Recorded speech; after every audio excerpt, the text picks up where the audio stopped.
Araw ng Biyernes, ang mabuting balita sa araw na ito ang Daily Bible Gospel Reading. Tayo'y patuloy na makinig at mag-aral upang matuto ng salita ng Diyos. Narito at ating pakinggan ayon kay Brother Chris.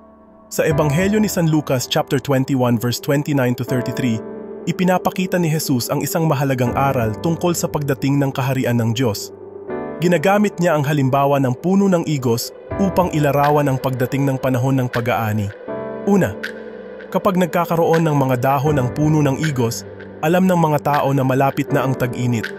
Sa ganitong paraan, sinasabi ni Jesus na kapag nakita natin ang mga palatandaan ng kanyang pagbabalik, malalaman natin na malapit na ang pagdating ng kaharian ng Diyos. Pangalawa, ang mga palatandaan na binanggit ni Jesus ay kasama ang mga digmaan, lindol, tagutom at mga salot. Ang mga ito ay mga kaganapan na nagpapahiwatig ng pagbabago sa mundo at ang pagdating ng bagong panahon.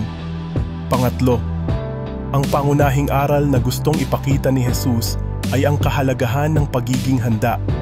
Sinabi niya na hindi dapat mawala ang henerasyon na nakakakita ng mga palatandaan bago dumating ang panahon ng pag-aani. Pang-apat, ang mga salita ni Jesus ay mananatili magpakailanman. Ibig sabihin, ang pangako ng kanyang pagbabalik ay tiyak na matutupad. Sa pagtatapos, ang aral na ito ay nagpapaalala sa atin na dapat tayong maging mapagbantay at maghanda para sa pagdating ng Panginoon. Hindi natin dapat hayaang maabutan tayo ng hindi handa ng kanyang pagbabalik. Dapat tayong maging matatag sa ating pananampalataya at patuloy na maglingkod sa Diyos.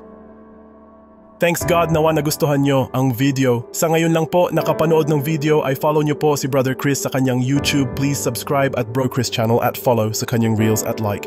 Subscribe, share and comment. Thanks for watching and listening. God bless you. The Word of God is a guide in daily life.